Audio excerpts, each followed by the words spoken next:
Hello, everyone. This is another episode of Let's Talk Sports with Tim McCain. And here I'm with Charlotte Smith, who is Elon Women's head basketball coach. Thank you very much, Coach Smith, for doing this interview with us. Thank you. So, my first question for you is, when did your love for the game of basketball begin? As soon as I came out of my mother's womb, I grew up in a basketball family, and I just remember having a love for the game. Around 5 or 6 years old, that was around the time that my uncle David Thompson played in the NBA. And I remember gathering around the television at my grandmother's house and watching him as a little girl and growing up thinking, I want to be a professional basketball player like my uncle. Man, so you talk about David Thompson. How much did he help develop your game, shape your game? He was a great influence on my competitive nature. I remember when he would come home after the NBA season and he'd have us do competitions such as wall sits. So me and my brothers, we would be up against the wall trying to see who could sit up against the wall the longest. And I think that was my drive, and what created that competitive nature in me was the competitions that my uncle had us doing as little kids. And I always remember playing against him, shooting games, horse, and wanting to beat him. So yeah, who would usually win those? Who would win? David, of course. Like his jump shot was pure. I'd never seen a jump shot like it before. When was the time where you actually could beat him in horse? Never. Even at Carolina, even at high? No, I don't. I never beat him in a game of horse. He was such a pure shooter, and I didn't become a pure shooter, and probably until my professional career is where my shot was perfected a little bit more. I got you. Okay. So, as a high school standout, what were some schools that were interested in you, and what made you ultimately decide to choose Carolina? Well, as a high school athlete, I honestly was not highly recruited. I remember going on an unofficial visit to Clemson. I even remember my uncle David Thompson taking me on an unofficial visit to NC State. So at that time, I got to meet Jim Valvano, Kay Yao. My uncle was really pushing NC State, and they never offered me a scholarship, so I ended up at the University of North Carolina. But I think had they even offered me a scholarship, I probably would not have gone, because as much as I loved my uncle David Thompson, I was a huge Michael Jordan fan. Wow. And so when I found out that MJ went to North Carolina, I said that has to be the place for me. And that's the reason why you wore 23. That is the reason. Because of MJ. Hey, look, I understand it. Why not?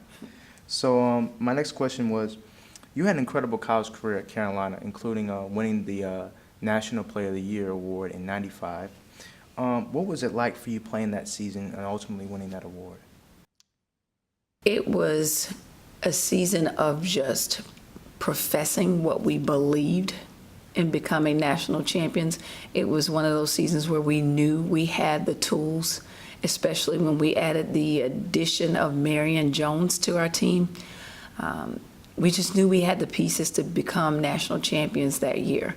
And it was just amazing to see it all come to fruition, because, it was a short period of time. It only took 3 years, from my freshman year to my junior season to become national champions.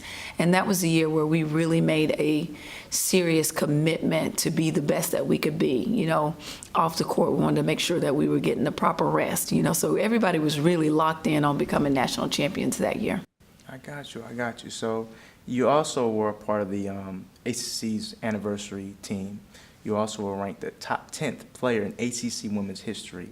What was it like being a part of that? Being a part of the anniversary team as well as being ranked as top 10th? Yeah, it was a very humbling experience, because there's been so many great female athletes to come through the ACC, and so many great women's basketball players in the ACC. So it definitely was an honor and a humbling experience. Yeah, that's incredible. So after playing in Italy in the WNBA, what led you to coaching? Coach Hatchell led me to coaching.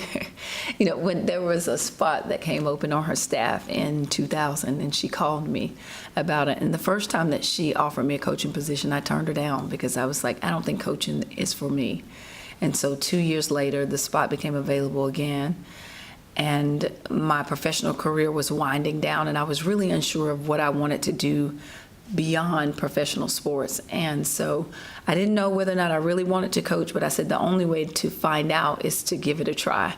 And it was a difficult transition, because going from a professional athlete where you work for 3 to 4 hours a day and the rest of the day is yours, and transitioning into coaching where that's probably the amount of hours that you have left in your day, it's a huge leap and a big commitment. So it took a few years for me to get comfortable in that coaching role. I got you. And what was it like working with Coach Haschel? What did she teach you as an assistant to become a head coach? It was one of those situations where they just, toss you in the water and say swim. You had to figure things out. And I liked it that way because it forced you to take initiative in terms of learning and navigating the system. And it was just amazing to watch her.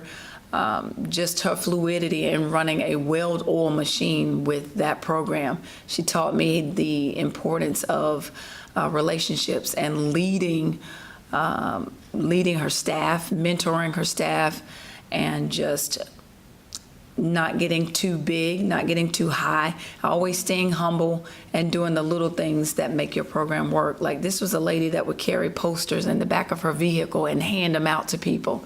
This was a lady that was not afraid to get a broom and sweep the floor if it was dirty. So she always, with all of her success, she still remained humble. Those are the best kind of people. Mm-hmm. Those are the best. So what led you to become ultimately the head coach of Elon? Well, as I became more interested in coaching, me and Coach Hatcher, we had conversations about transitioning to that next chair. And it was a scary thought, because I'd been under her wings for so many years. And, you always question yourself when you're stepping out to become a head coach. Do I have what it takes? Do I have enough experience? And Coach Hatcher was the one that was just kind of pushing me out of the nest, saying, it's time for you to go. It's time for you to get your wings. And for her, it was about making sure that it was the right fit for me, not just any job and not leaping to try to get the biggest job that I could get, but the job that was the right fit. And so I had interviewed for a couple of jobs and was told that I didn't have experience, which is, in my mind, I'm thinking at some point you have to get a start somewhere. Exactly. Otherwise, everybody's going to say, I don't have experience. So I was just grateful for the opportunity that opened up here at Elon. And when I took my campus visit here, just fell in love with the people. Relationships are really important to me. And I haven't looked back ever since. Amazing, amazing. So my last question to you is, what would you tell a young girl who has the aspirations to one day be in your shoes? What's the first thing you would tell her? Well, aspirations to be in my shoes in regards to being a player and a coach and a coach. All right. Well, aspirations of being a player is, always believe in the beauty of your dreams. As a young girl, I remember getting moved up from the JV team to the varsity team when I was in middle school, and a lot of the older girls were telling me that I didn't have what it took to play at that level. And I began to internalize that, and I remember walking away and not playing with that team that year. And so fast forward, all of those young ladies that told me that I couldn't be successful, none of them played collegiate basketball. None of them played professional basketball.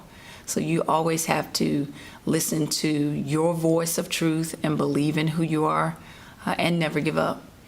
And as far as coaching is concerned, you always have to understand the reason why you coach. In the nature of this business, it can get a little tricky.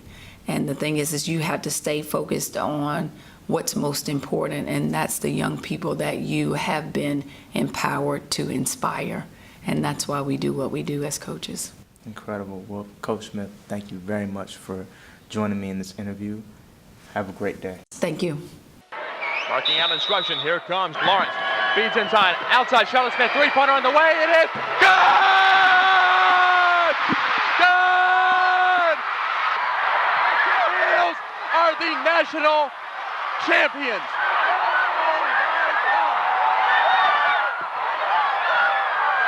Oh my God.